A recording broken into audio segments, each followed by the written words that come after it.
ఈ రోజున ఆరాధనకి కూడి వచ్చిన మీ అందరికి కూడా క్రీస్తు పేరట వందనాలు తెలియజేసుకుంటూ ఉన్నాను. దేవునికి స్తోత్రం కలుగునుగాక. క్రీస్తునందు ఉన్న వాళ్ళారా, మనం నేర్చుకోబోతున్నటువంటి ఒక ప్రాముఖ్యమైన పాఠం ఏంటంటే, దేవునికి శత్రువులు ఎవరు? అది మనం తెలుసుకోవాల్సినటువంటి ప్రాముఖ్యమైనటువంటి పాఠంగా మనము ఈ రోజున దాని గురించి ఆలోచించేద్దాం. ఏమని చెప్పాను నేను? దేవునికి శత్రువులు ఎవరు? మీరు చెప్పండి. ఎవరు శత్రువులు? ఎవరు? మిత్రులు ఎవరు? స్నేహితులు ఎవరు? ఆత్మీయులు ఎవరు? కుమారులు ఎవరు? కుమార్తెలు ఎవరు? దేవునికి అంటే ఇప్పుడు శత్రువులు ఎవరో తెలియాలి, మిత్రులు ఎవరో తెలియాలి, స్నేహితులు ఎవరో తెలియాలి. కాబట్టి దేవుని వాక్యం అనేది మీరు బాగా గమనిస్తూ వస్తే చాలా ప్రాముఖ్యమైన విషయం మీ దినాన మన మధ్యలో ఉంది. దేవునికి శత్రువులు ఎవరు?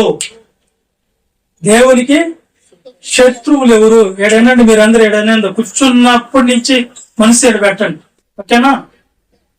దేవునికి ఎవరు శత్రువులు? ఎవరు శత్రువులు? సరే, మన దేశానికి ఏ దేశం శత్రువు చెప్పండి. పక్కన వచ్చింది ఆన్సర్, ఓకేనా? ఇకపోతే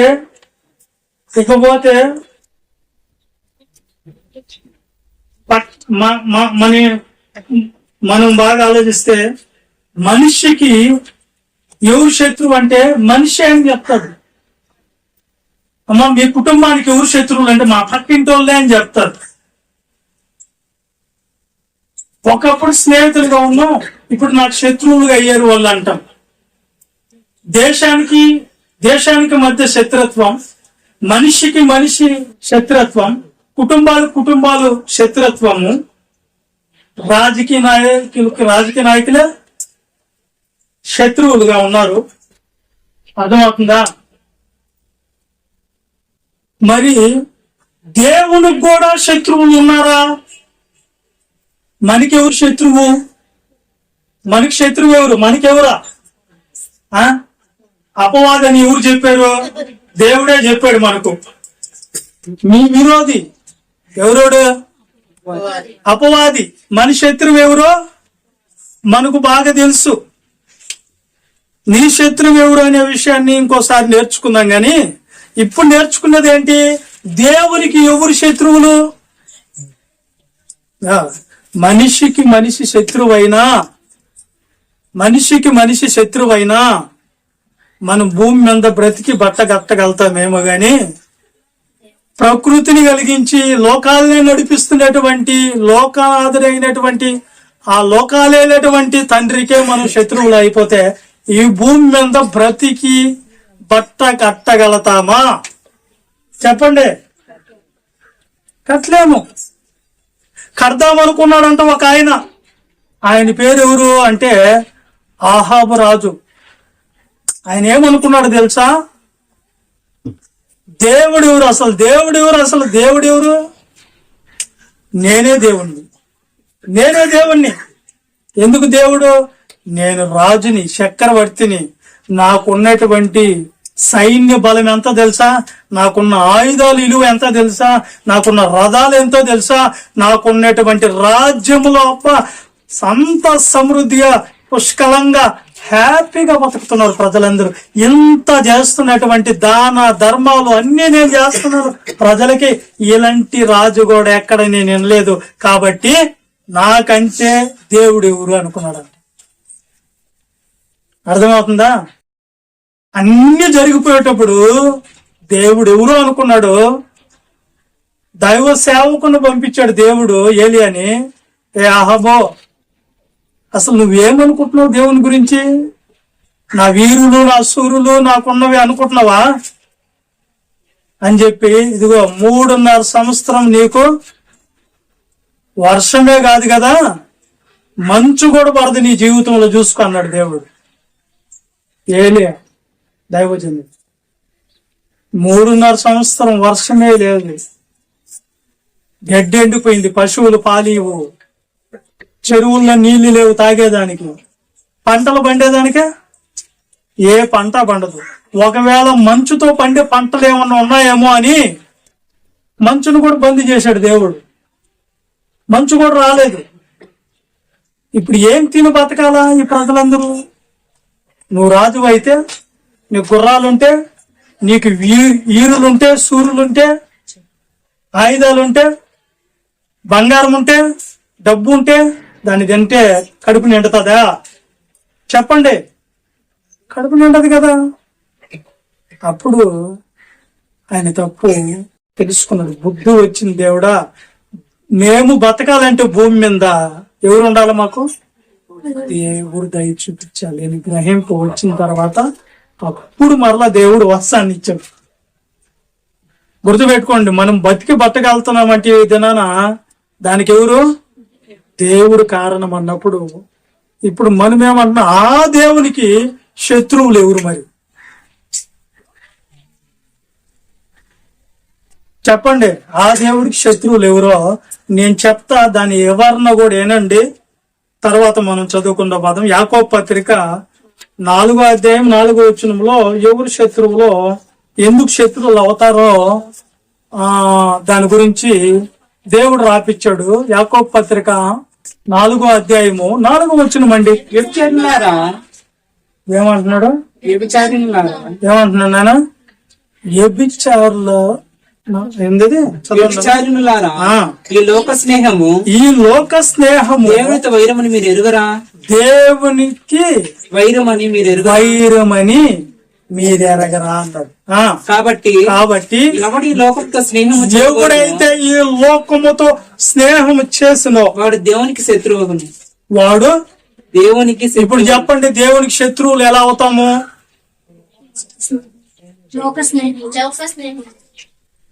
ఈ లోక స్నేహము దేవునికి వైరమని మీరు ఎరగరా? ఎవడైనాను లోకమును స్నేహించిన ఎడల వాడు దేవునికి శత్రువులు అయిపోతారంట. ఇప్పుడు లోకానికి శత్రువులు అనే దాన్ని దేవుడు ఎందుకు సీరియస్ గా తీసుకుంటున్నాడు? లోకాన్ని ప్రేమిస్తే ఏంటి, లోకంలో ఉన్నది ఏంటి, ఇవన్నీ వస్తాయి. ఇక్కడ బాగా ఆలోచిస్తాం మనము. లోకమును ప్రేమిస్తే తప్పేంటి అంటే మనకి తెలుసు కదా. మన శత్రువు ఎవరు అనుకున్నాం మనము? మనకి శత్రువు ఎవరు అనుకున్నాం? అపవాది, సాతాను అనుకున్నాం కదా. ఈ సాతాను ఎందుకు మనకి శత్రువు అయ్యాడు? ఎందుకు శత్రువు అయ్యాడంటే పరలోకం అనేది మనకిస్తామన్నాడు దేవుడు, వాడికి ఇవ్వనన్నాడు. ఒక కారణం దొరికింది. ఇంకోటి ఆడు పదవి పోయింది, సింహాసనం పోయింది, అన్ని పోయినాయి. ఎవరి గురించి? మనకిస్తామన్నాడు. మనవుల్ని పిల్లలు అన్నాడు. వాణ్ణి ఏమన్నాడు? నీవు వాళ్ళకి పరిచర్య చేసే ఆత్మవి అని చెప్పాడు దేవుడు. సేవకుడివి, నువ్వు సేవ చేయాలా నా పిల్లలకి అన్నాడు. దాని కొరకే వాడికి మన మీద పగ. ఆడ యుద్ధం జరిగింది, ఓకే, భూమి మీద పడిపోయాడు, దేవుడు పడేశాడు. ఆ తర్వాత వాడు ఎక్కడికి వచ్చాడంట? మన అద్దెకి దిగి వచ్చాడంట. ఎవరి అద్దెకి బాల ఎవరి దగ్గర దిగి వచ్చాడు? ఎందుకు మా అద్దెకి మా దగ్గరికి ఎందుకు వచ్చావు అంట? నేను పరలోకం నుంచి కింద పడ్డది, నన్ను తోసేసింది. అందుకే దేవుడు, నువ్వు లేకపోతే నాకు ఈ పాపం లేదు కదా, కాబట్టి నీవే నా శత్రువి అని బహు క్రోధముతోనూ వాడు మీ అద్దకు దిగి వచ్చాడంట. వాడు ఎలా ఉన్నాడు? వాడు పరిస్థితి ఏంటంటే ఎవరిని మృంగుదునా అని వెతుకుతూ మీ విరోధి అయినా అపవాది అన్నాడు. మనకి విరోధి అయిపోయాడు. ఓకే కదల్లా. వాడు దేవునితో ఛాలెంజ్ చేసిందే దేవుడు తీసుకుంది. ఇప్పుడు ఏమని ఉంటాడు, ఒకవేళ ఇదిగో నన్ను కింద దోశావు కదా, పరలోకం నాకు ఇవ్వనన్నావు కదా, నువ్వెవరికో ఇస్తానన్నావు కదా, ఆ వాళ్ళకి అట్టిస్తావో నేను చూస్తా. నీ పిల్లలు ఎవరైతే అనుకుంటున్నావో, ఎవరినైతే పిల్లలు అనుకుంటున్నావో వారినే నీకు శత్రువులుగా చేసి చూపిస్తానని వాడు ఛాలెంజ్ చేశాడు. ఇది జరిగింది. దేవునికి అపవాదికి మధ్య ఛాలెంజ్ ఏంటంటే, ఎవరినైతే పిల్లలని పరలోకం ఇస్తానని నువ్వు అనుకుంటున్నావో వాళ్ళని నీ ఎదుట శత్రువులుగా నిలబెట్టాను అని అపవాది దేవుడి దగ్గర ఛాలెంజ్ చేసింది. ఇప్పుడు దేవుడు ఏం చేయాలి? శత్రువులుగా నా బిడ్డలను నిలబెడతావా? ఒక్కోసారి తల్లి కన్నినా, తల్లి పెంచినా, ఒక్కోసారి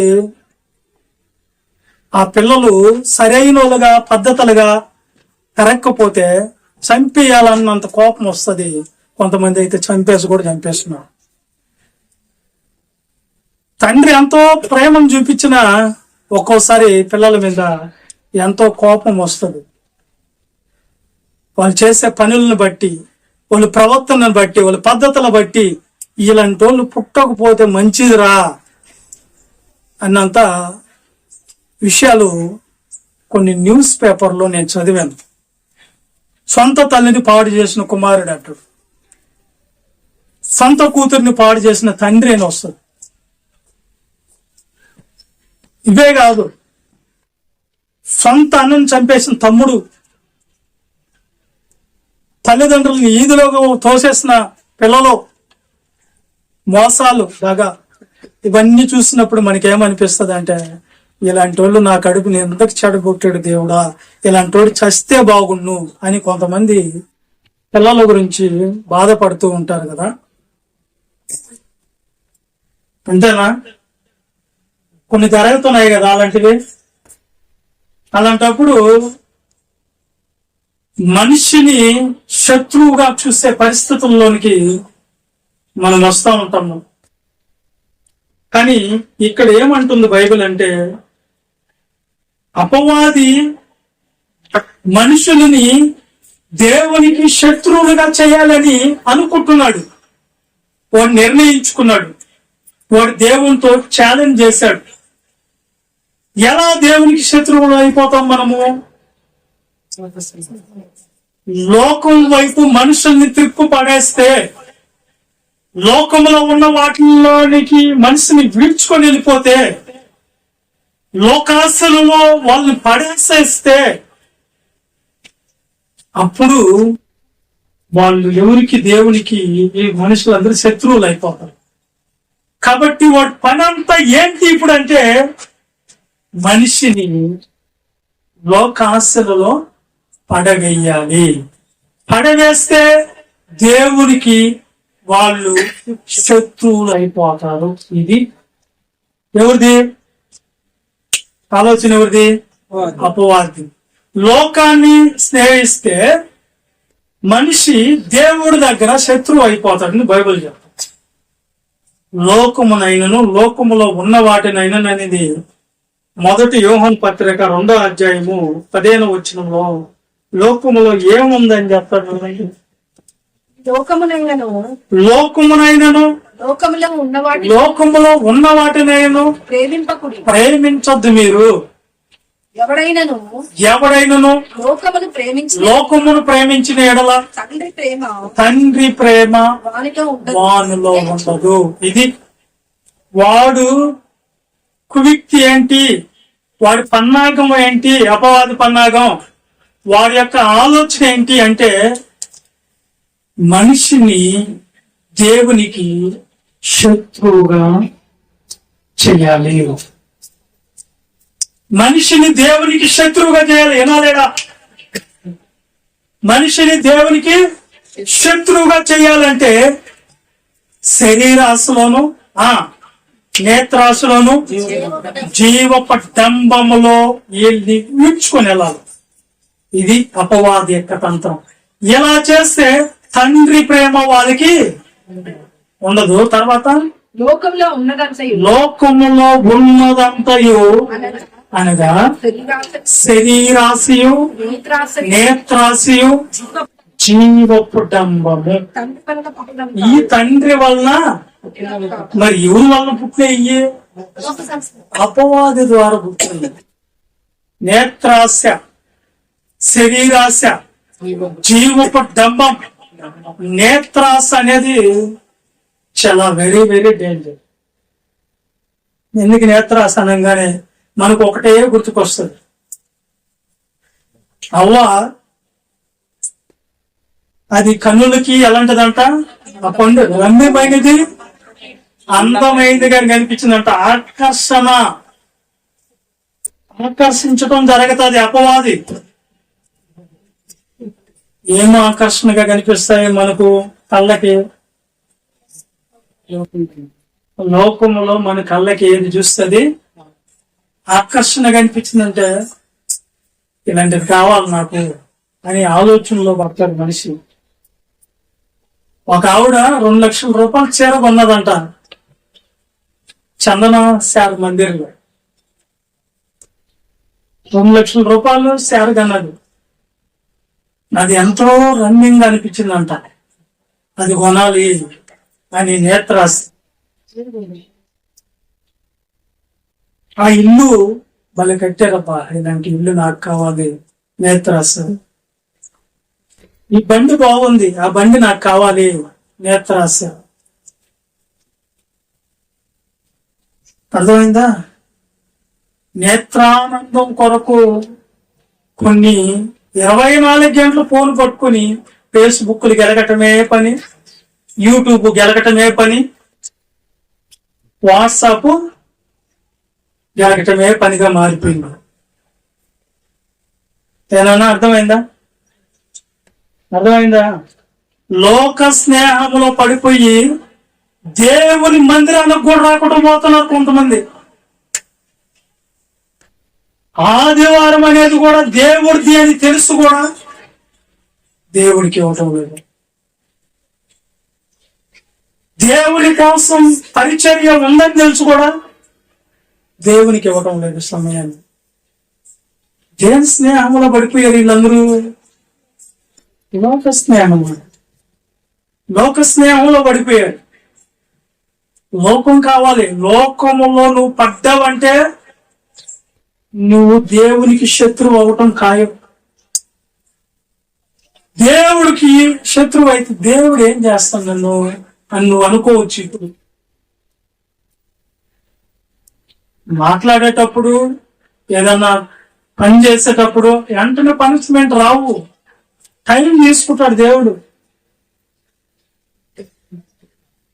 లోక స్నేహం దేవునికి వైరమైన మనకు బాగా తెలుసు కూడా, దాన్ని అతిక్రమించి మనం పోయి దేవుడికి శత్రువు అవుతున్నామంటే ఆలోచన చేయాలి మీరు.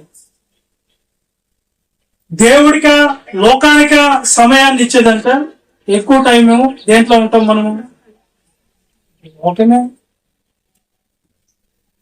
లోకమే. ఇది చెప్పకూడదు. లోకం గురించి చెప్పాలంటే టైం వేస్ట్ తప్ప. మీకు తెలుసు, నేను చెప్తున్నా, బైబిల్ చెప్తుంది లోక స్నేహం అనేది దేవుడికి వైరము. లోక స్నేహం చేస్తే తప్పకుండా నువ్వు దేవుని చేతిలో పడే రోజు ఒక రోజు వస్తుంది. నువ్వు శత్రువు అయిపోతావు. శత్రువుల్ని మనం ఏం చేయాలనుకుంటాం? శత్రువు మన కంటే కనిపించినప్పుడల్లా ఏమనిపిస్తుంది? కొట్టాలి ఎన్ని, లేకపోతే చంపాలి ఎన్ని అనుకొని ఇంకా ఉగ్రులుగా క్రోధంతో వాళ్ళ మీద మనము చూస్తూ ఉంటాం. దేవుడికి కూడా ఆయన శత్రువుల్ని ఏం చేయాలా అని ఆయనకు కూడా బాగా తెలుసు. అసలు భూమి మీదకి మనల్ని ఎందుకు పంపించాడు దేవుడు? ఎందుకు బతకాలి? దేవుని కోసం బతకాలా? లోకం కోసం బతకాలా? మరి మనం బతికేది లోకం పని. లోకం దేవుడు క్షమిస్తాడులే అనుకుంటా ఉన్నారా? ఒక్కటి గుర్తు పెట్టుకోండి. ఇప్పుడు కూడా దేవుడు ఆయన ఇచ్చినటువంటి ఆజ్ఞలు లేకపోతే ఆయన ఇచ్చినటువంటి నిర్ణయాల ప్రకారంగా మనము నడుచుకున్నంత వరకు మనకు ఏమి ఇబ్బంది లేదు. ఎప్పుడైతే ఆయన ఆజ్ఞలు వాటిని అనుసరించుకుంటా విరోధం అయిపోతామో ఆ క్షణంలో దేవుడు ఏమైపోతాడు, నీకు శత్రువుగా మారిపోతాడు. మా దేవుడు మమ్మల్ని ఎందుకు శత్రువులు చేస్తానంటే నువ్వు అపవాది జాడలు వెళ్తుంటే అపవాది స్వభావం నీకు వస్తున్నా, సాతాను యొక్క ఆలోచనలు నీకు వస్తున్నాయి కానీ దేవుడికి దూరం వెళ్ళిపోయే పరిస్థితి ఆలోచిస్తున్నావు. కానీ దేవుడికి దగ్గరికి రావాలి, దేవుని కోసం బతకాలి, దేవుని కోసమే నిలబడాలి, ఏది ఆలోచన లేదు. అందుకే ఆయన అంటున్నాడు, ఈ లోక స్నేహము దేవునికి వైర్యము, లోకములు ఎవరైనా స్నేహించిన వాడు దేవునికి శత్రువు అవుతాడు. లోకములో ఉన్నదంతయో ఏంటది, శరీరాశ. శరీరాశను ప్రామించింది ఎవరు? శరీరం దేని కొరకు ఆశమో ఏం చేస్తుంది? సరే చదువుకున్నామండి. కొరింథీ పత్రిక, మొదటి కొరింథీ పత్రిక 10వ అధ్యాయం 6వ వచనం నుంచి శరీర ఆశలో ఎవరు పడిపోయారో వాళ్ళు దేవుడికి ఏమైపోయారో అది రాయబడతారు. వారు ఆశించిన ప్రకారం ఎవరు వాళ్ళు? ఇశ్రాయేలీయుల ప్రజలు ఐగుప్తు నుంచి కానానికి వెళ్తున్నారు అరణ్యంలో. ఆ టైంలో వీళ్ళ గురించి దేవుడు రాపిస్తున్నాడు, వీళ్ళు ఏ విధంగా రాలిపోయారు చూడండి. వారు ఆశించిన ప్రకారం, వారు ఆశించిన ప్రకారము మనము చెడ్డ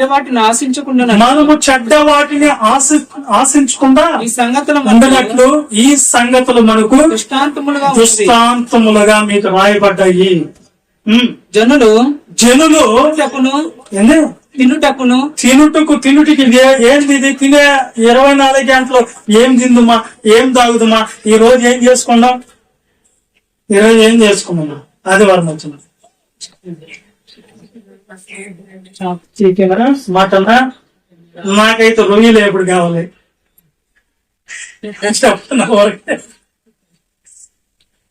చెప్తున్నా. అంటే ఏం తిందుమా, ఏం తాగదామా, ఏం ధరించుకుందామా, ఇది ఏ ఆశ? ఇది ఏ ఆశ? ఇది శరీరాశ. చదువుదాన్ని. తినుటకును త్రాగుటకును ఆడుటకు. ఇంకా తిని తాగి కడుపు నిండిన తర్వాత డాన్స్ కావాలి మరి, డాన్స్ కావాలి మరి. అయ్యో బాబో, ఈ మనిషి ఏ విధంగా అయిపోతున్నారు చూడండి అని రాయబడినట్లు వారిలో కొందరు వలె మీరు విగ్రహారాధికులు ఉండినట్లు మరియు వారి వలె మనం వ్యభిచరింపక వారిలో కొందరు వ్యభిచరించినందున ఒక్క దినముననే 23,000 మంది 23,000 మంది రాలిపోయారు. ఆకలి రాలేట అంటాడు. ఏంటిది అంటే తినటానికి, తాగటానికి, ఆడటానికి, శరీర సుఖాన్ని ఎత్తుక్కునేదానికి చూస్తారు వీళ్ళు.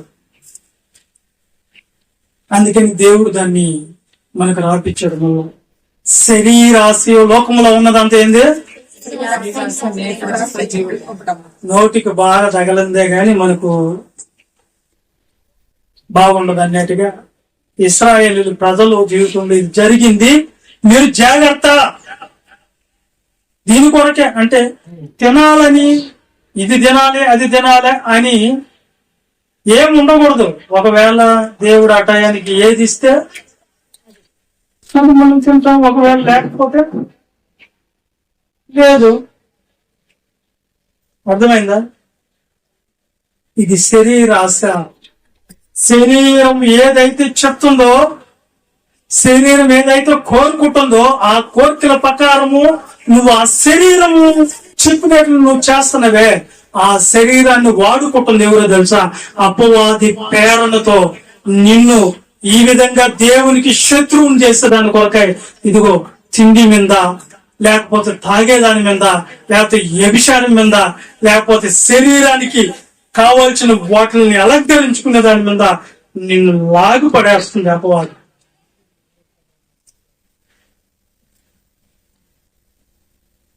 అమ్మా అర్థమైంది కదా మీకు? అర్థమైందా మీకు? వాళ్ళు శరీరాశలా పడ్డారు. ఇంకా బాగా ఇంకోసారి చూద్దాం. కీర్తన గ్రంథం 78 కీర్తన 18-19 వచనాలు ఒకసారి చూడు. 78 కీర్తన. వారు వారు తమ ఆశ కొలది ఇశ్రాయేలు వాళ్ళ ఆశ కొలది ఆహారము నడుపుచు ఆహారం తమ నడుపుచు హృదయములలో తమ హృదయములలో దేవుని శోధించిరి. దేవుణ్ణి ఏం చేశారంట? శోధించిరి. దేవుని కొరకు ఆహారం మాకు ఏం పెడుతున్నావు అసలు దేవుడా? నేను నమ్ముకున్నప్పటి నుంచి కష్టాలే, శ్రమలే, బాధలే, ఇబ్బందులే. ఏంది అసలు నువ్వు మాకేం చేసేలేదు నువ్వు? ఇదే పని కుటుంబాల్లో కూడా, దేవుణ్ణి నమ్ముకున్న కుటుంబాల్లో కూడా వాళ్ళు పెట్టలేదు, మేము తినలేదు, లేకపోతే మేము వాళ్ళకి పెట్టలేదంట, వాళ్ళు తినలేదంట, మమ్మల్ని వాళ్ళు చూడలేదు. ఇదే పని. ఏందది? లోక శరీరాశ. ఏందది? ఏం శరీరాశ? ఇప్పుడు చెప్పండి. తినడం, తాగడం, డాన్స్ వేయటం, శరీర కోరికలు తీర్చుకోవటం. ఏంది? శరీరము ఎంత డేంజరో మీకు తెలియదు.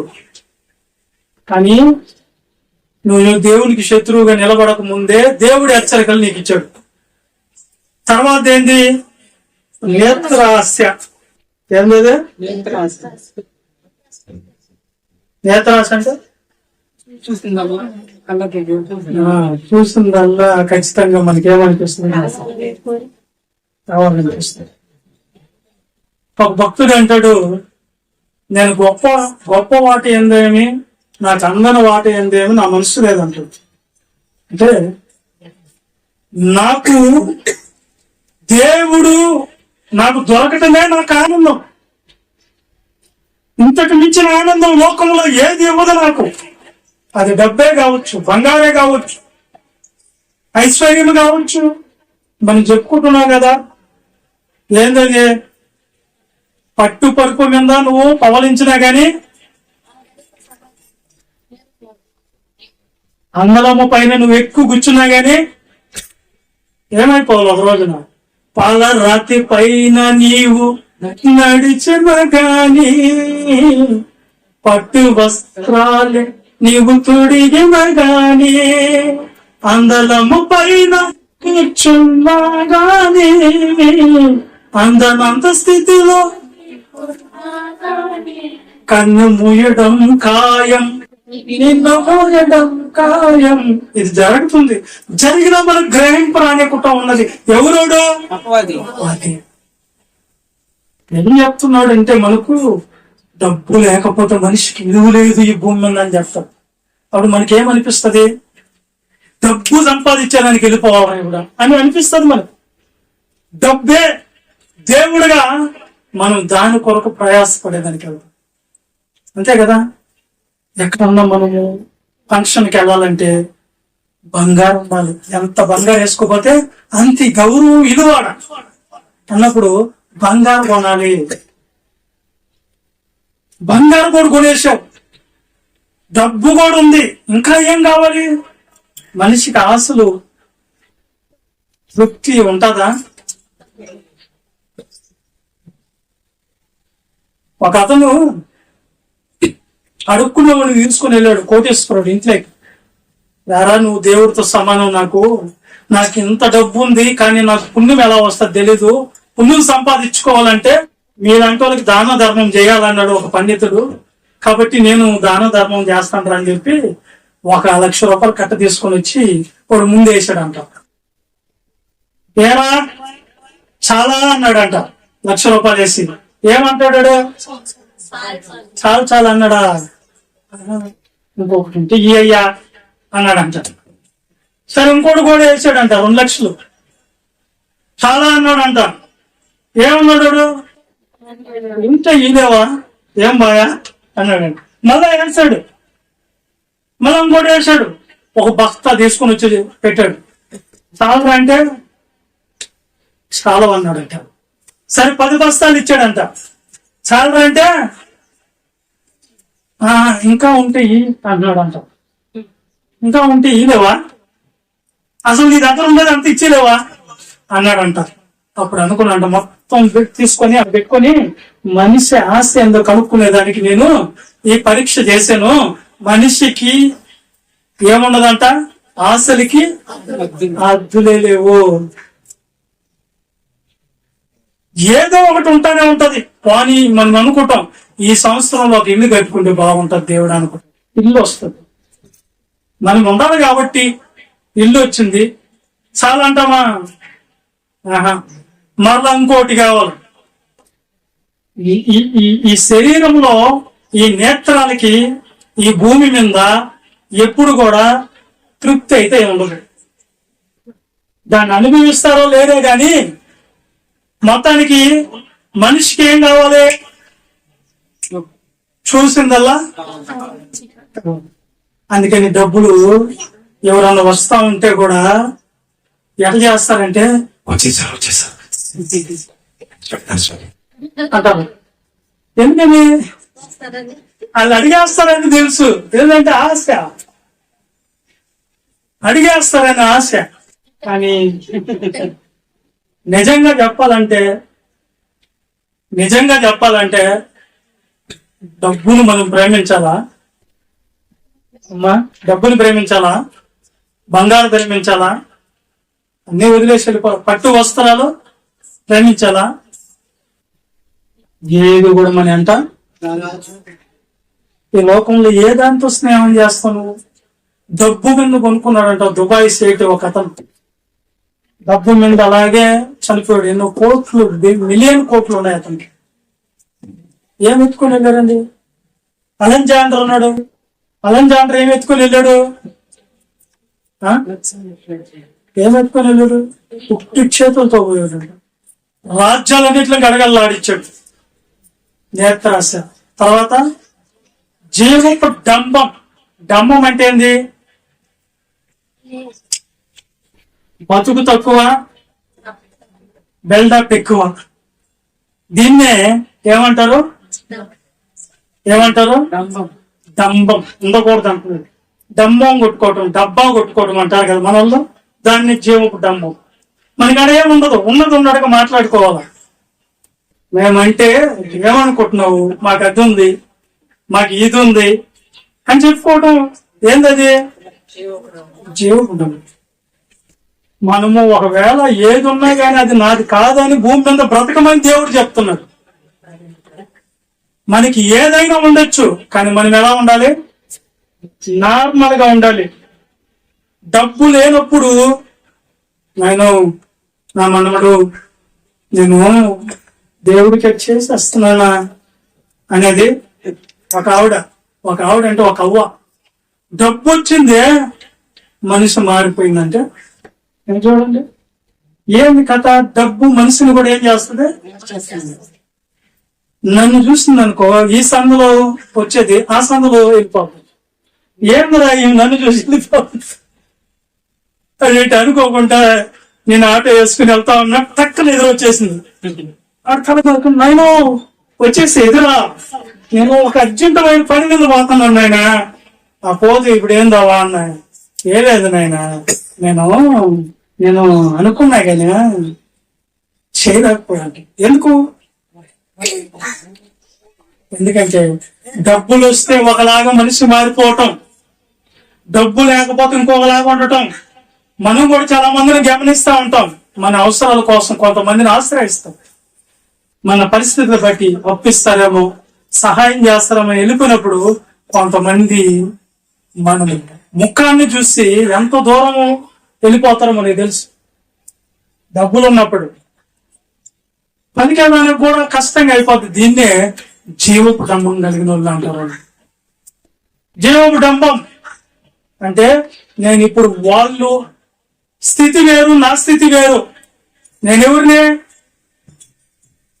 నేను డబ్బున్న వ్యక్తిని, వాళ్ళు పేదలు. మొన్నటి దాకా నువ్వు ప్రతి ఒక్కరు ఆ స్థితి నుంచే వస్తారు. ఎందుకు డంబం? ఎందుకు? ఏమున్నా లేకపోయినా నార్మల్ గా ఉండాలి, సాధారణమైన మనిషిగా ఉండాలి. ఏనన్నా అర్థమైందా? ఆ జీవితం మనకి తృప్తిని ఇస్తుంది, కంటి నిండా నిద్రిస్తుంది, కడుపు నిండా తినొచ్చు. అది పచ్చడైనా సరే, బిర్యానీ అయినా సరే, ఏదైనా సరే. కొంతమందికి డబ్బు ఉంది కానీ దాన్ని అనుభవించే శక్తి లేదు. మాకు అది ఉంది ఇది ఉంది అంటారు కానీ వాళ్ళు అది అనుభవించేది లేదు. దేవుడు చెప్పేలా వారు శ్రేయస్సు కలిగి వాళ్ళ జీవితాన్ని గడుపుతారు కానీ ఒక్క క్షణంలో వదిలేసి వెళ్ళిపోవాలని ఏది నీది కాదు. కాబట్టి జీవపు డంబం ఇవి ఎవరి ద్వారా వచ్చినాయి? ఇవన్నీ అపవాదం.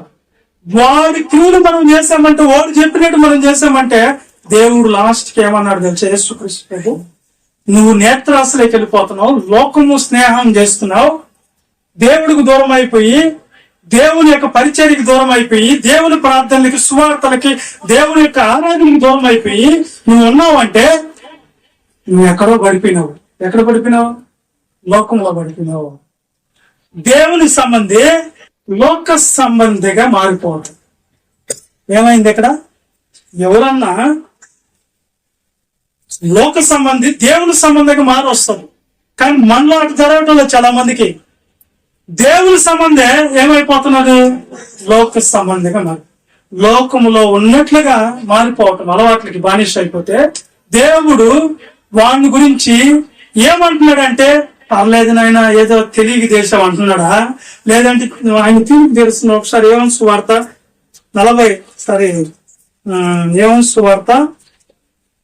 8వ అధ్యాయము 44వ వచనంలో ఎలాంటి వాళ్ళందరినీ ఎవరితో పోల్చేస్తున్నాడు చూడండి. మీరు మీ తండ్రి అపవాది సంబంధులు. అమ్మో, ఏమంటున్నాడు యేసుక్రీస్తు ప్రభు? మీరు మీ తండ్రి యొక్క అపవాది సంబంధులు. ఎందుకయ్యారు అపవాది సంబంధులు?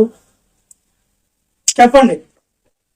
అపవాది సంబంధులు ఎందుకు అయ్యారు? దేవుని సంబంధులుగా కదా మనం ఉండాలి భూమి మీద. ఎందుకు అయ్యారు? మీరు మీ తండ్రి అపవాది సంబంధులు అంటే లోకములో ఉన్న వాటిల్లోని మీరు లోకాన్ని స్నేహించుకోవటం వల్ల ఎవరు సంబంధంగా మారిపోతున్నారు? అది లోకంలో ఉన్న వాటిని ఆశించి ప్రేమించి వాటిల్లో మనం వెళ్ళిపోతే వాటిని మనసును కూడా పెట్టరు. దేవుని యొక్క దైవత్వం కలిగినటువంటి వ్యక్తులు ఏముంది పో, దేవుడు ఇచ్చే ఆనందం వేరు, ఆ తృప్తి వేరు, ఆడున్న నెమ్మది వేరు, ఆయన ఇచ్చే ధైర్యం వేరు. ఏమి లేకపోయినా గాని ఏ పరిస్థితులన్నీ కూడా మన కళ్ళ ముందు దివాలా తీసిన పరిస్థితులు వచ్చినా గాని, ఒంటరిగా మనం ఉండిపోయినప్పుడు కూడా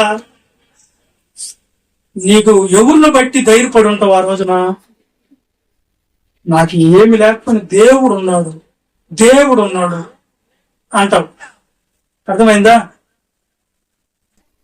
ఇప్పుడు ఆయన అంటున్నాడు యేసుక్రీస్తు ప్రభు, మీరు లోకాన్ని ప్రేమించారు, నేత్రాశ, శరీరాశ, జీవడంలో పడిపోతే వీటినే ఎతుక్కుంటే, లోకంలో ఉన్న వాటి కోసమే ప్రయాసపడితే, దేవుని కోసం కాకుండా లోక స్నేహంలోకి వెళ్ళిపోతే మీరు, దేవుడు అంటున్నాడు మీరు మీ తండ్రి దేవుడి సంబంధాలు అంటే మీరందరూ లోకంలో ఉన్న స్నేహాలు.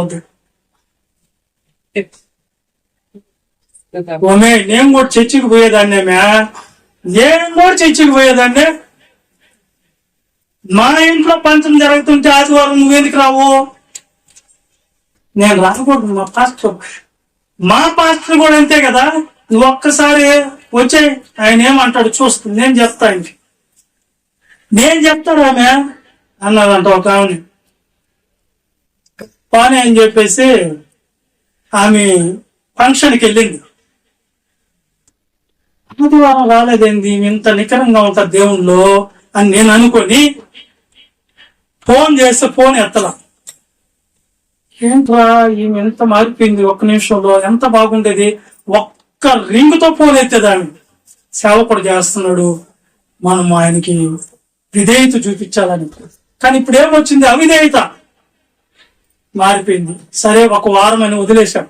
రెండో వారం ఏమైంది, ఈసారి మేమందరం బీచ్కి వెళ్తున్నాం ఆదివారం. రా నువ్వు కూడా, ఏం కాదు అంటే. ఒక్కసారి తప్పిపోతే ఏమనిపిస్తుంది, ఇంకా తప్పిపోవటమే జరిగింది, వెళ్ళింది. సరే ఒక ఆదివారం ఇట్లాగే వాక్యం చెప్పాను. లోకాన్ని ప్రేమించి లోకంలో ఉన్న స్నేహాన్ని ప్రేమిస్తే దేవుడికి శత్రువులు అవుతారు అనగానే ఆమె నా మీద సీరియస్తో, తలో నాకు ఏం బాగలే, మళ్ళీ వస్తా, తలనొప్పిగా ఉంది అని బైబిల్ పుస్తకము నువ్వు వచ్చేటప్పుడు తీసుకోరా అని చెప్పి అది పరిగెత్తింది. వెళ్తా ఉంటా, వాడెవరో రిక్షా బ్రేకులు ఫెయిల్ అయిపోయి నేరుగా కొట్టకుండా మురికి కాలువలో పడిపోయిందంట. మూతి పనులు రాలిపోయినాయి, పనులన్నీ రాలిపోయినాయి, పనులన్నీ రాలిపోయినాయి పాపం. సరేలే ఆమె వెళ్ళిపోయింది. మనకెందుకు అంటే మన మీదకి శాపాలు పెట్టం, వాళ్ళు చేసుకున్నదే అంటే. సరేలే వెళ్ళిపోయింది కదా అని చెప్పేసి నేను కూడా మానేసుకున్నా. కొద్ది రోజుల తర్వాత ఒక ఫోన్ వచ్చింది నా దగ్గర నుంచి. ఆ ఫోన్ లో అంటుంది, ఎవరు మీరు తలకాయవా ఎవరు అంటున్నా. నేను ఎవరమ్మా, ఎవరు నువ్వు? నేను అన్నయ్యా. సరే ఏమ్మా, నేను పడిపోయాను అన్నయ్య. ఎక్కడి నుంచి? మురికి కావాలో పడిపోయాను. ఎక్కడ ఉన్నావు? హాస్పిటల్లో, పెద్ద హాస్పిటల్లో ఉన్నాను. సరే వెళ్ళాము. అక్కడి నుంచి వందనాలు పెట్టింది. అన్నా 3 వారాలు 3,000 రూపాయలు దేవుడికి ఇద్దామని వచ్చా. జరిగిన సంగతి ఏంటంటే, నువ్వు ఈ మాటలు చెప్పావు, నాకు అది పెడచెవుని పెట్టి వస్తుంటే ఒక వృక్ష వాడు గుట్టేసుడు పడిపోయాను చెప్తున్నాను. అంటే జరిగిన విషయాలు దేవుడి సన్నిధిలో మనం ప్రమాదాన్ని కొని తెచ్చుకోవటం అంటారు. గమనించండి. ఇప్పుడు అంటున్నాడు, మీరు మీ తండ్రి యొక్క అపవాది సంబంధులు. చదవండి. మీరు మీ తండ్రి యొక్క అపవాద సంబంధులు, మీ తండ్రి దురాశను నెరవేర్చుకోవచ్చున్నారు. వాడు ప్రేరేపిస్తాడు, నువ్వు చేస్తావు. ఆడు ఫోన్ పట్టుకొని అసహ్యమైనవన్నీ చూడు అంటాడు, నువ్వు చూస్తావు, మనసు మారిపోద్ది. లేదా ఎవరైతే ఏమంటారు, అమ్మలక్కలందరూ కూర్చుంటారు, ముసలమ్మలందరూ ఆ చెట్టు కింద కూర్చో, నువ్వు కాసేపు అంటది. ఆడు కూర్చుంటే ఆడుండే వార్తలు ఏంటి చెప్పండి?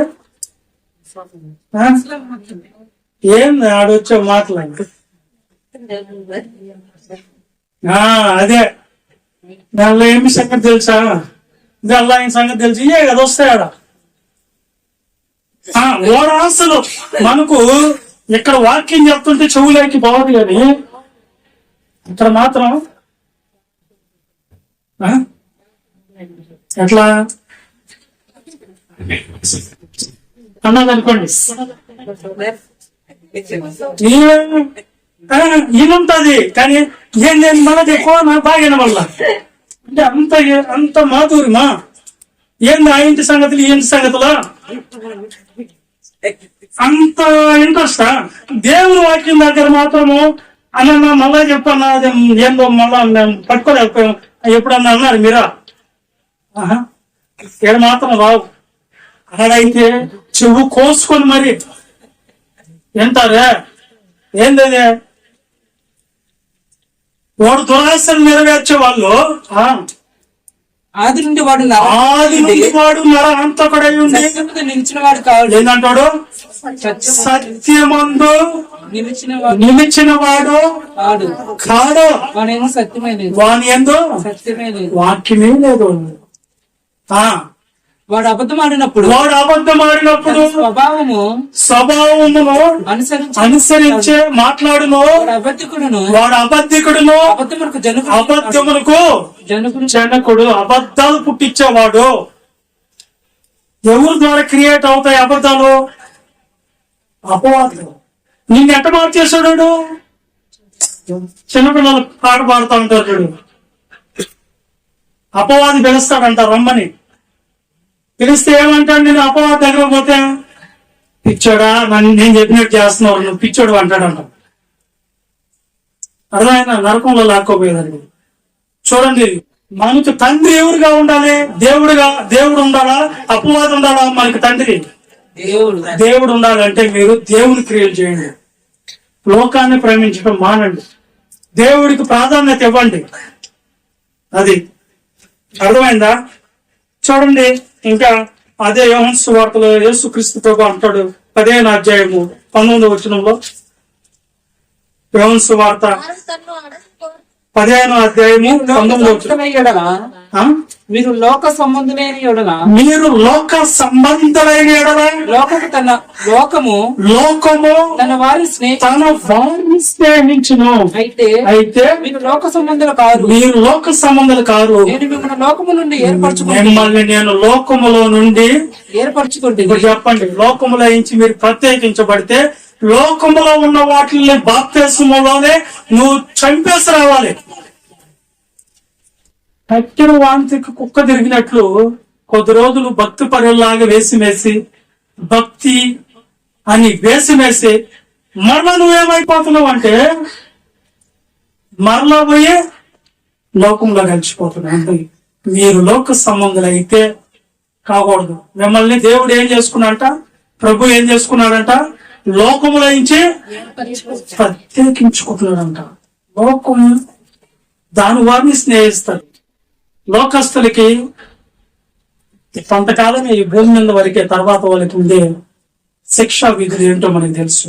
అదే సువార్త 18వ వచనం కూడా చదువు. లోకము మిమ్మల్ని ద్వేషించిన ఎడల మీకంటే ముందుగా నన్ను ద్వేషించినని మీరు. అంటే లోకము యేసుక్రీస్తుని ఎందుకు ద్వేషిస్తుందంటే, లోకంకు యేసుక్రీస్తు క్రియలకు చెట్టు కాదు, ఎలుగుకు చీకటికి పొత్తు కాదు, విశ్వాసకి అవిశ్వాసకి పొత్తు కాదు, ఆత్మీయులకు శరీర సమతలకు పొత్తు కాదు. నువ్వు ఇప్పుడు ఏం చేయాలి? వెలుగుగా ఉండాలా? చీకట్లోకి వెళ్తావా? వెలుగుగా ఉండాలి. వెలుగుని చీకటి ఏం చేస్తుంది? ద్వేషిస్తుంది, అసహించుకుంటారు. మంచి మాటలు చెప్పుకోవాలని రారా కూర్చో అంటారా? ఏదో ఒకసారి వాళ్ళు వెళ్ళకపోండి, మీరు అక్క దేవుని మాటలు చేస్తాం, 2 మాటలు కాసేపు కూర్చోకానండి, మాకు పని మాటలు లేవా? పని ఉంది, ఇప్పుడు కాదు, రేపు రాబో అంటారు. అదే అక్క వాళ్ళ ఏమి సంగతి చెప్తానండి, అమ్మాయి రా పని ఉంటే తర్వాత చేసుకుంటాం కానీ దాదా అని పిలుస్తారు. ఏంది లోకం తన వారిని స్నేహిస్తుంది. చెడ్డకు ఇప్పుడు ఒక తాగుబోతులు ఉన్నారనుకోండి, తాగుబోతానికి పరిశుద్ధంగా బ్రతికోళ్ళకి సెట్ అవుతుందా? వాళ్ళతో గెలవమన్నట్టు స్నేహం చేయమనండి. తాగుబోతానికే సెట్ అవుతుందండి. పరిశుద్ధులకే, ప్రార్థన పరులకే, ఆత్మీయులకే మరే దేశం. ఇప్పుడు ఈ భేదాల్లో మీరు ఉన్నారో లేదో చూసుకోండి. యేసుక్రీస్తుని ద్వేషించింది లోకం, నిన్ను నన్ను అయినా భయపడవాడు. మిమ్మల్ని నిందించి అవమాన పాలల్లో చేసినప్పుడల్లా మీరేం చేయాలా? మీరు ధన్యులు, మీరు ఆనందించి సంతోషించి గంతులు వేయండి అన్నాడు. నేను ఏదో వాళ్ళు దేవుని సభలకి పిలిచారు నన్ను, ఆ బెదర్ని ఒక పాస్టర్ పోయి నొక్కి ఆయనే దొరికాడు నీకు, ఆయనే ఎందుకు నీకు ఉద్దేశం ఏంటి అంటే నాకు అనిపించింది, సేవకులకే ఇంత ఉంది, నా పిల్లల్ని గుచ్చు గుచ్చు గుచ్చు గుచ్చు గుచ్చు గుచ్చు నేను తీసుకోరా నా పెద్ద బడా పాస్టర్ ఏం కావాలి నీకు? వాక్యం కావాలి. నేనేమనుకుంటున్నాను సభల్లో చెప్పినంత మాత్రం గొప్ప వాళ్ళని కాదాడ దేవుని పని చేసేదానికి నాకు అవకాశం వచ్చింది. నేను చూస్తున్నా ఇలాంటి వాటికి అసలు అపవాద అవకాశం లేదు చాలా మందిలో. ఆ రోజు తప్పకుండా రండి. ఓకే, ఇప్పుడు నేనేం మాట్లాడుతున్నాను? లోకం వాళ్ళని దేశిస్తుంది. అప్పుడు అపోస్తుల కార్యాల్లో పేతురు గారు, అపోస్తులుడైన పేతురు గారు అపోస్తులుడైన పేతురు గారు వాళ్ళకి ప్రసంగం చెప్పిన తర్వాత వాళ్ళకి ఏం చెప్పాడు? 2వ అధ్యాయం 40 వచ్చిన చూడండి. అపోస్తుల కార్యాలు 2వ అధ్యాయం 40 వచనంలో ఇంకను అనేక విధములైన మాటలతో సాక్ష్యం ఇచ్చి మీరు మూర్ఖులకు, ఇదిగో ఏం చెప్తున్నారు తెలుసా? బాప్తిసం తీసుకున్న వాళ్ళకి, మీరు మూర్ఖులకు, ఈ తరమ వారికి వేరే రక్షణ పొందండి. ఇది మూర్ఖులు. ఎలాంటల్లా మూర్ఖులు అంటే ఎలా ఉంటారు చెప్పండి? ఎవరు మాట ఏంటంటారు? ఏదో డైలాగ్ కోరుతుంటారు కొంతమంది, నేను మోనార్కుని, నేను ఎవరి మాట ఏనా. అలాంటి మూర్ఖులు ఉన్న తరం ఇది. నువ్వు మంచి చెప్తే ఎందరో, చెడ్డ చెప్తే వింటారు. ఇలాంటి తరం అంట. వాళ్ళకి మీరేమైపోవాలి? వేరైపోవాలి. మూర్ఖంగా మాట్లాడే వాళ్ళకి మీరు వేరై జీవించాలంట.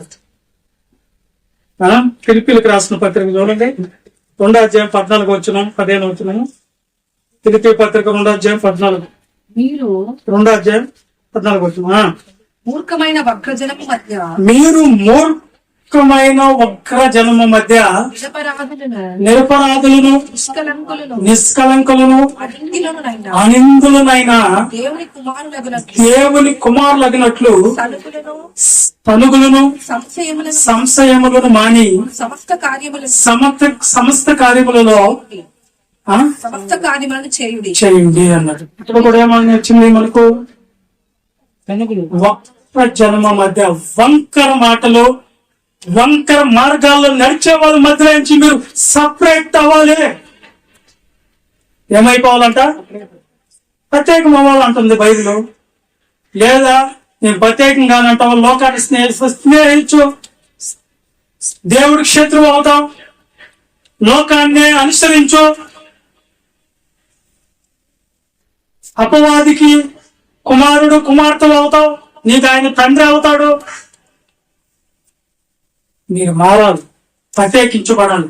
చెడ్డ వాళ్ళ దగ్గర నుంచి, దుష్టుల ఆలోచన చొప్పున నడవక, పాపల మార్గాన్ని నిలవక, అపహాస్కులు కూర్చున్న చోట్ల కూర్చోండి. దేవుని వాక్యం దగ్గర కూర్చోండి, మీరు మంచిగా మారిపోతారు.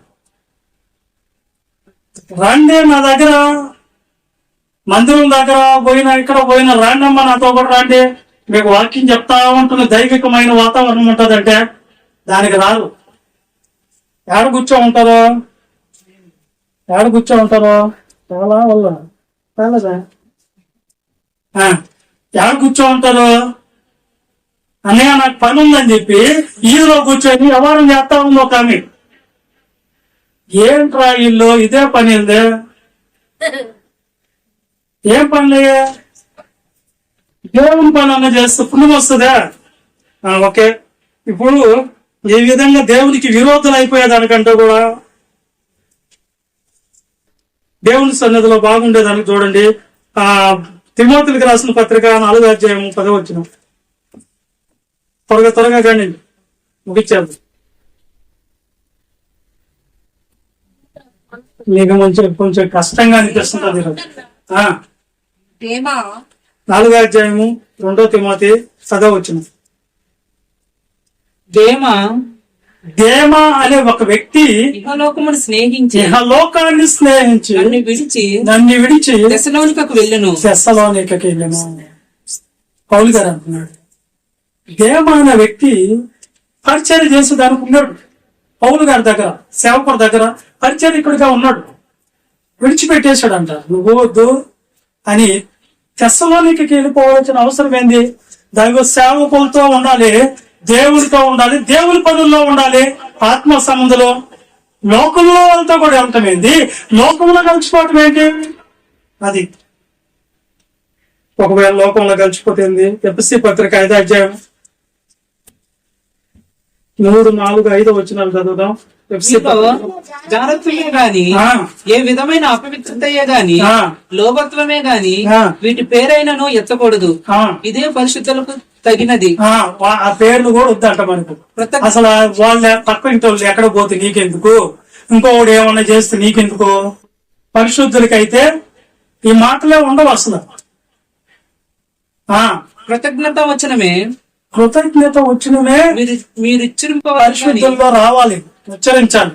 మీరు బూతులైనను ఏం రాకూడదంట, ఏ రాకూడదు. మళ్ళా చెప్తున్నా, బూతులైనను మీరందరూ చెప్పండి, ఏం రాకూడదు. ఎక్కడుందన్న బైబిల్లో బూతులు మాట్లాడకూడదు అన్నది ఒక ఆవిడ. ఎందుకు? మీ బూతులైనను పోకిరి మాటలైనను. పోకిరి మాటలు అంటే ఎట్లుంటాయి? డబల్ మీనింగ్ మాటలు మాట్లాడుతున్న దేవుడిని ఎరిగిన బిడ్డలు కూడా అది. బూతులు మాట్లాడకూడదు, పోకిరి మాటలు కూడా ఉండకూడదు. దేవుని బిడ్డలకు తగినవు కదా. సరసోక్తులైనను. సరస్వక్తులు అంటే గిచ్చుకోవటం, గిల్లుకోవటం, లాక్కోవటం, పీక్కోవటం అట్లా కూడా ఉండకూడదు. పద్ధతి వేరు. ఉచ్చరింపకూడదు. ఇవి మీకు తగవు. ఈ పరిశుద్ధులు తగవు.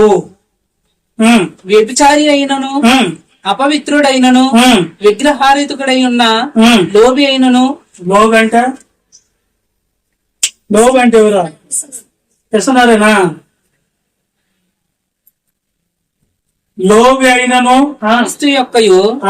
క్రీస్తు యొక్కయు దేవుని యొక్కయు రాజ్యమునకు హక్కుదారుడు కాడును. దేవుని యొక్క రాజ్యానికి ఎలాంటి వాళ్ళు హక్కుదారులు కాదు. సంగతి మీకు నిశ్చయంగా తెలియదు. ఇవన్నీ మానుకొని బాప్తీస్తానికి రావాలి. ఇవన్నీ మానుకొని బాప్తీస్తానికి దేవుని రాజ్యం అనే సంఘంలోకి అడిగి పెట్టాలి. మీరు బూతు కూడా రాకూడదు. వాళ్ళ బిడ్డల్ని వాళ్ళు బూతులు తిట్టేసుకుంటుంటే వాళ్ళ నోటు కూడా ఏమొచ్చేస్తున్నాయి? బూతులే వచ్చేస్తున్నాయి. అవ్వ ఉంది పూడి పడితేలో మా ముందే అని వస్తుంది అందరినీ. ఏం చేద్దాము? ఇంకా అలాంటి వాళ్ళందరికీ దేవుని రాజ్యానికి హక్కుదారులు ఎట్ట అవుతారు? బూతులు రాకూడదు అన్నప్పుడు రాకూడదు. ఇక అంతేనా? ఇప్పుడు చూడండి, ఇవన్నీ మనలో ఉంటే ఒకవేళ దేవుడు మీకు ఏమవుతుంది? మాకు దేవుడు ఏం చేస్తాడా? లోకాన్ని స్నేహిస్తాం, బూతులు మాట్లాడతాం, మేము ఇంతే అని అంటే నువ్వు పడేది పోలీసు వ్యవస్థ చేతులు కాదు, రాజకీయ నాయకుల చేత కాదు, రౌడీ స్టేటర్ల చేత కాదు. అర్థమైందా? మనుషుల చేత కాదు, జంతువుల చేత కాదు, ఎవ్వరి చేతి గొప్ప చెప్పడంటే నువ్వు ఒక ప్రత్యేకం దేవుడికి. అప్పుడు ఏం ప్రత్యేకత? హెబ్రీ పత్రిక 10వ అధ్యాయము 31.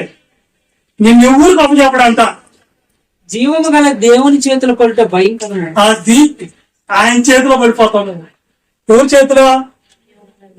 జీవము గల దేవుని చేతిలో పడుట భయంకరం అంట. భయం ఏంటో ఈ ప్రపంచంలో నీకు తెలియకపోయినా దేవుడు ఆ రోజు నీకు చూపిస్తాడంట. భయం అంటే ఏదో ఆయన చేతిలో పడే రోజు ఒక రోజు వస్తుంది. నీకు గుర్తుపెట్టుకోండి. ఈరోజు ఏం చేస్తాడు దేవుడు? ఇంతగా పక్కన మారకొట్ట దేవుడు హెచ్చరించినా నేను ఇంతే అని అనుకోకూడదు. నువ్వు ఖచ్చితంగా జీవం కలిగిన దేవుని చేతిలో పడుట ఆయనే తీసుకుంటాడు. ప్రత్యేకంగా నేను ఎవరు గొప్ప చెప్పడంట ఆయన చేతిలోనే పట్టుకొని భయం అంటే ఏందో, భయంకరం అంటే ఏందో చూపిస్తాం. ఎట్లా ఉంటుందో మరి అనుభవించేవాడితే తెలుస్తుంది. మనకి తెలియదు, కానీ మనకి ఆ మాట తేలిగ్గా ఉన్న అనుభవించేటప్పుడు తెలుస్తుంది. అందుకని ముందు హెచ్చరిక. అపవాది పడ్డాడు దేవుని చేతిలో. పడ్డాడా లేదా? పడ్డాడు, అపవాది పడ్డాడు. పడి వాడు లాక్కోలేక పీక్కోలేక ఇబ్బంది పడతా ఏమి చేయలేక మన మీదకి వస్తున్నాడు. దేవుణ్ణి ఏం చేయలేక మన మీదకి వస్తున్నాడు. ఊరికే నిద్ర లేస్తే ఎవరు కనిపిస్తారు కళ్ళకి? మనమే.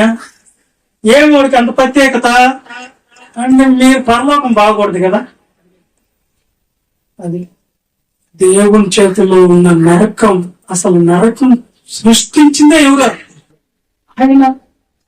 అగ్ని జ్వాలల్ని రేపింది ఎవరంటే ఆయన. అన్ని కలిగించిన వాడి చేతులు భయం ఏంటో చూపిస్తాడంటే అమ్మో, అది అసలు మన ఊపిరి ఆగిపోయేటట్టుగా ఉంటది అనుకుంటారు. అంత భయంకరంగా ఉంటది భయం అంటే ఏంటో. దేవుని చెప్పిన వెనక మారక, దేవుని కోసం బతకక, అపవాది ఆలోచనలో మనం వెళ్ళిపోతారు. మారమన్నప్పుడు మారకపోతే ఇంకేంటి. కాబట్టి దేవుడు మిమ్మల్ని ప్రేమించి హెచ్చరికలుగా ఇచ్చాడు. మనకి హెచ్చరికలు పడవు కదా, హెచ్చరికలు పడగా. నిజంగా జ్ఞానం కలిగిన వాడిని గద్దిస్తే వాడు ఇంకా ప్రేమిస్తానంట. మంచి మాటలు చెప్పు. ఈ గాథ సమాజానికి కావాలి. నేను పనికి మాలిన పనులు చేస్తున్నాను, ఇలాంటి వాళ్ళు చెప్తే బాగుంటది అనిపిస్తుంది అన్నమాట. ఈ రోజు ఉపదేశం ఎలా ఉంది? ఉపదేశం ఎట్టుంది? ఏమి ఎట్లా ఉన్నారంటే చప్పగా అయిపోయినారు మీరందరూ. ఏమో మరి ఎందుకున్నారట?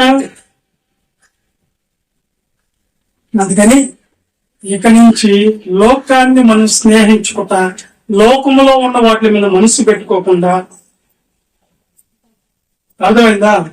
నేత్రాస శరీరాస జీవోడములో పడిపోకుండా, ఒకవేళ పడిపోతే లోకాన్ని స్నేహించి వెళ్ళిపోతే అపవాది మనకి తండ్రిగా కూర్చుంటాడంట. వాడు దురాశలు నెరవేర్చేవాళ్ళు ఇంకా జరిపోతా ఉంటాం. అపవాది చెప్తా ఉంటాడు, ఇంకా జరిపారు, ఎట్లా జరిపినావు నువ్వు అంటాడు. దాని నుంచి త్వరగా తేరుకోండి. దేవుని చేతిలో పడకుండా మనం తప్పించుకునేదానికి దేవుడు అవకాశం ఇచ్చాడు. ఇశ్రాయేలు ఒకప్పుడు దాంట్లో పడి ఆకులు రాలినట్టుగా రాలిపోయారంట దేవుని చేతిలో. కాబట్టి ప్రార్థన చేసుకుందాం.